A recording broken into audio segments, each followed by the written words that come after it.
was going to wait to unbox these dolls around Halloween. However, situations have changed and they're being unboxed currently. I will also be doing a little bit of a compare and contrast between these and my Disney Store limited edition dolls. However, this isn't going to be a compare and contrast based on quality. Frankly, because there's just not a comparison, a single Disney Store limited edition doll was more expensive than the entire Hocus Pocus Monster High set. So instead, I'm going to be comparing how well they translated the characters to a doll format, especially since each Hocus Pocus character is pretty distinct. We have Sarah Sanderson here, and her face is probably the easiest to translate to doll form because she's a doll. I don't entirely know what her heels are supposed to represent. I see one as a skull with like wax dripping down, but I'm not sure about the other one. Mary's not bad. I do like how they styled her hair, but I wish they had gone a little bit more dramatic on the face because Mary has a very distinctive face. It does appear that they used a G3 larger body as well, and they paid homage to the vacuum she rides on her shoes. And then we have the icon Winifred, and I do like her face a lot. I think it's very much a glam version of Winifred. Her hair is pretty cute to give the illusion of her normal hairstyle. It's in 2 pigtails and they're super duper curled.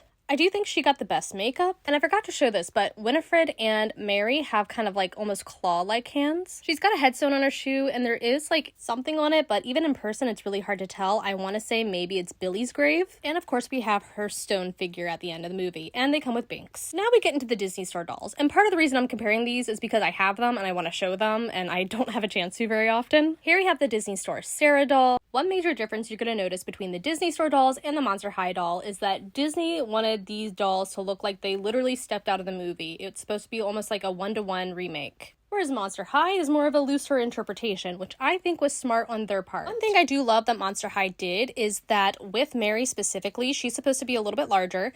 The Disney Store doll added a lot of padding to her clothing, whereas Monster High gave her a different body type entirely. Same thing with Winifred. She has a little bit of a different body type instead of padded clothing. And with as expensive as these Disney Store dolls are, I would have expected a different body type from the Disney Store version instead of the padding, but Monster High came through with that one. The only detail I'm going to get into about quality on this set is that I wish that they had separated the dolls out and given us a little bit more detail per character. I don't think it's a bad set. I want to say it was $125 when I purchased it, which in the grand scheme of things comes out to what, $42 per doll, and I believe that the dolls do have unique face sculpts. So overall, I guess my consensus is it's not a bad set. I just feel they could have done better if they had separated each doll out, but with Mattel Creations and their releases, maybe not, because buying one doll is a struggle. Can you imagine 3?